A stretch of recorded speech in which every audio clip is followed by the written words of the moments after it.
La vaccination obligatoire, êtes-vous pour ou contre? En janvier 2018, 11 vaccins seront obligatoires contre 3 jusqu'à présent. Face à face, deux invités, le pédiatre Michel Turquet et le néphrologue Bruno Bourgeon.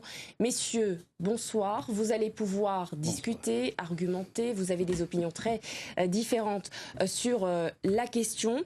Est-ce une bonne chose d'augmenter le nombre de vaccins obligatoires, docteur Turquet?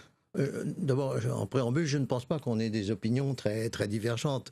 Je crois que c'est sûr que moi, en pratique courante de pédiatrie, maintenant ancienne depuis 1967, il est certain que tous les vaccins que je pratique actuellement sont ceux qui sont dans la liste de ceux qui vont être mis en principe obligatoires, alors que nous les pratiquons, nous les pédiatres, déjà ces 11 vaccins depuis de nombreuses années. Donc, mais jusqu'alors, ils étaient conseillés et non obligatoires. Si vous regardez, les textes sont obligatoires. C'est le vaccin diphtérie, tétanos, polio depuis 1954. Les autres sont conseillés. Docteur Bourgeon, vous partagez cette opinion? La question pour, contre n'est pas la bonne question. La bonne question, c'est pour ou contre l'obligation ou pour ou contre la recommandation. Et il y a 6 points que j'aimerais développer dans les quelques minutes que j'ai, qui sont des points plus politiques que médicaux d'ailleurs, qui vont pour pouvoir permettre d'éclairer un peu le public dans ce que je vais dire. Le premier point, c'est l'obligation, c'est dans une résonance un peu pasteurienne, où les microbes sont les mauvais, où l'homme c'est le bon, et il faut donc combattre les microbes, il faut donc s'en débarrasser. Et cette vision un peu obligatoire, un peu dictatoriale, est une vision qui déresponsabilise la population.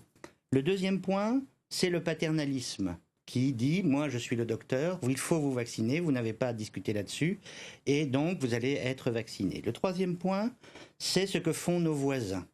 Nos voisins sont nos pays voisins, et bien beaucoup de nos pays voisins n'ont aucune obligation vaccinale. Quelques-uns en ont, par exemple le Portugal, diphtérie et poliomyélite, par exemple la Suisse pour la polio, la Belgique pour la diphtérie. Seule l'Italie a déjà ses 11 obligations vaccinales que nous allons décrire. Et enfin, tous les autres voisins n'ont aucune obligation vaccinale et pourtant ils n'ont pas plus de ces maladies-là que nous.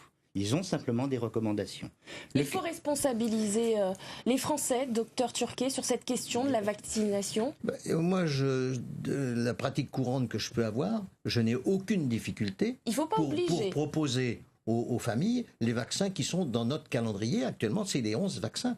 Il n'y a aucun problème. Et de temps en temps, peut-être une fois tous les 2 ans, un parent, souvent un papa très intellectuel, qui va avoir lu beaucoup de choses, surtout regarder sur Internet où vous avez pratiquement que des sites anti-vaccination. Donc avec ces gens-là, je pense que en les argumentant bien sur le plan scientifique, on arrive à les convaincre. Mais vous aurez toujours, de temps en temps, des parents qui ne veulent pas faire vacciner leur enfant. Ils prennent une lourde responsabilité. Moi, à un certain moment, j'aime pas trop le faire parce que c'est quand même un petit peu violent, je leur faisais signer une décharge, comme quoi ils refusaient de la vaccination, parce que vous, après, si votre enfant va mourir d'une cirrhose du foie parce qu'il n'a pas été vacciné contre l'hépatite B, qu'on puisse pas vous reprocher à vous de ne pas l'avoir vacciné quand il était petit, puisque tous les vaccins qui sont proposés, en dehors de ceux qui se font à l'adolescence mais qui sont marginaux, se font avant 2 ans. C'est pendant cette période-là que l'enfant est le plus réceptif pour une vaccination qui, pour la plupart des vaccins, est définitive. Certains vont avoir nécessiter un rappel un petit peu plus tard, en particulier vers 6 ans. Mais disons, et l'expérience que je peux en avoir, les parents acceptent vraiment tous les vaccins qu'on peut leur proposer dans le calendrier actuel, où vous avez les 11 vaccins qui font polémique. 11 vaccins obligatoires. Ce n'est pas trop, selon vous, docteur Bourgeon? J'ai pas fini, ça fait 72 valences exactement, mais bon, peu importe. Je n'ai pas fini ma démonstration. Le 4e point concernant l'obligation, c'est la défiance du public. Et déjà en France, 52% des Français ne sont pas d'accord pour l'obligation vaccinale. Donc, augmenter cette obligation, ça va augmenter la défiance de la population. Donc, c'est pas un bon point. Le 5e point, c'est la subsidiarité. Allez dans les crèches, allez dans les maternelles, si vous voulez que votre enfant entre dans une crèche ou dans une maternelle, il lui faut les vaccins imposés, soi-disant, c'est-à-dire en particulier des vaccins non obligatoires. Et là, le principe de subsidiarité voudrait que dans une réglementation administrative inférieure, eh bien, elle se réfère à la loi. Et la loi, c'est DTP, diphtérie, tétanos, polio, point d'autre. Donc on n'a pas à imposer aux parents d'avoir des vaccins qui sont simplement recommandés dans des institutions qui sont au niveau inférieur par rapport à la loi générale. Et là, du coup, la loi évolue. C'est donc un problème, alors justement, c'est un problème politique. Et on entre dans le problème politique. Le problème politique, c'est le suivant. 3 vaccins obligatoires. Le DTP disparaît de Pasteur en 2001. Pasteur est racheté par Sanofi en 2004. Ça devient Sanofi Pasteur. C'est géré par M. Mérieux. En 2008, le DTP Mérieux disparaît. Donc nous sommes dans une situation de no man's land de vaccinal, c'est-à-dire que depuis 2008, on n'a pas le vaccin DTP, or c'est le seul vaccin obligatoire.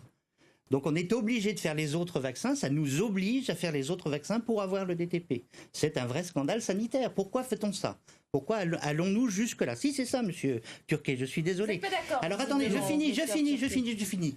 Qu'a imposé le Conseil d'État le 8 février 2017 ? C'est il n'y a pas très longtemps. Le Conseil d'État a imposé aux laboratoires qui fabriquent le vaccin, c'est-à-dire Sanofi essentiellement, de fabriquer un DTP sans aluminium.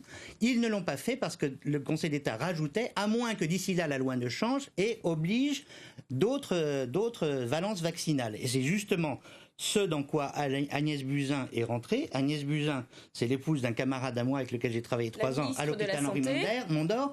Agnès Buzyn, la santé, dit à ce moment-là, on va augmenter à 11 vaccins, comme ça va permettre de vacciner tout le monde et les obliger.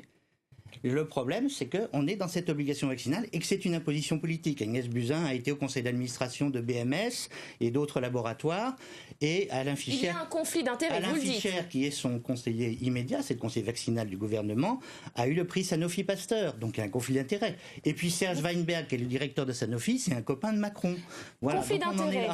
Selon le docteur Bourgeon, imposer 11 vaccins, c'est avant tout politique, économique, dit-il. Non, écoutez, le vaccin contre la rougeole est un vaccin fondamental. La rougeole est une maladie grave qui donne beaucoup de fièvre, qui peut donner des convulsions.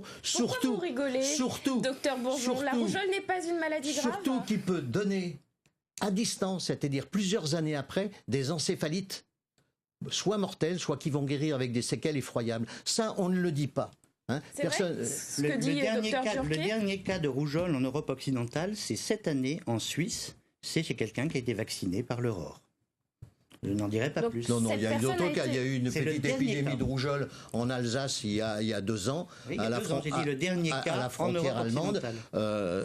Mais c'est grâce à la vaccination que les maladies peuvent disparaître. Si vous avez 90% d'une maladie pour laquelle on est vacciné, la maladie disparaît sur une génération. C'est grâce au vaccin que les maladies disparaissent, docteur Bourgeon. Est-ce que c'est grâce au vaccin que les maladies disparaissent ? Non, d'abord, ça n'est jamais monocausal.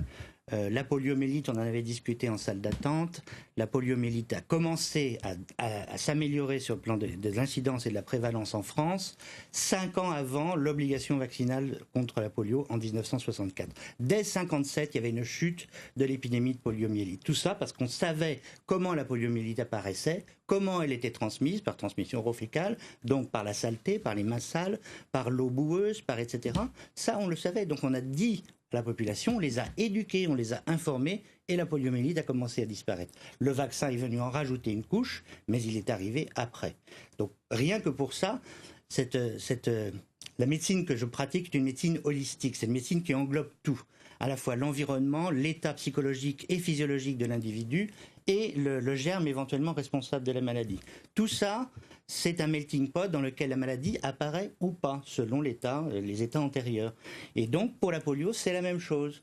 La polio peut ne jamais apparaître, ou même d'ailleurs très souvent, ne jamais être grave.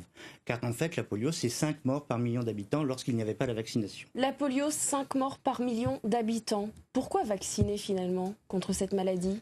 Si vous voulez qu'une maladie ne réapparaisse pas, il est certain, dans un contexte de santé publique, de continuer de vacciner permet d'assurer que la maladie ne reprendra pas dans une génération. La polio peut disparaître, c'est toujours passible. C'est vrai.